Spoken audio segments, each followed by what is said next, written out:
Hi, this is Lisa from Material Girlfriends, and I'm here to give you a couple tips on cutting.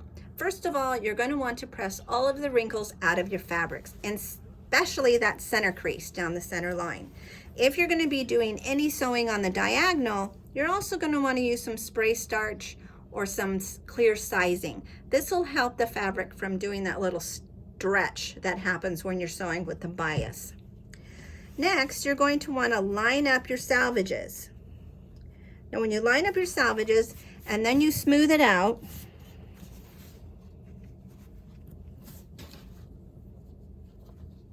do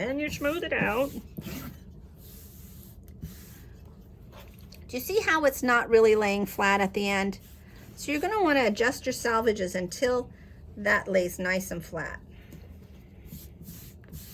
Okay, now it's nice and flat, but you see how much I'm going to need to trim in order to make my edge straight.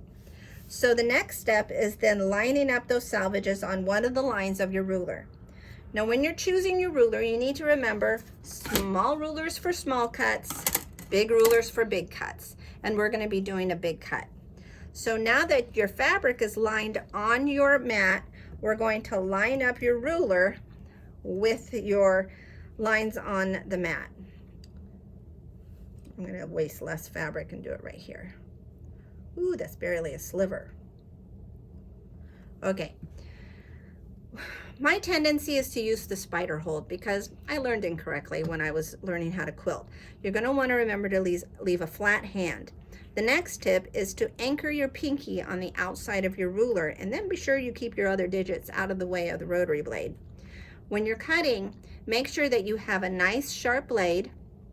If you're doing Skippy the Wonder Blade and you're having to cut it multiple times, then it's time to treat yourself to a new blade.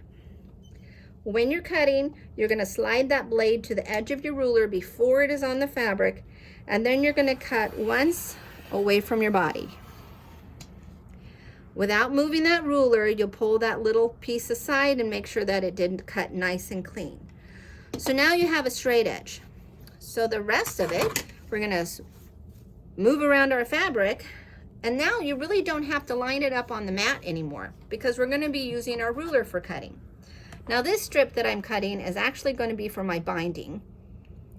So I'm going to line up the edge of my fabric with my ruler at 2 1/4 because that's the size I like my binding.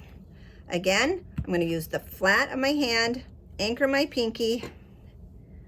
I line up the edge of the blade right at the edge of the ruler before it is on my fabric, cutting onto the fabric once away from my body until my piece is cut. And that's it. Don't forget to use good lighting and your pretty glasses when you're cutting.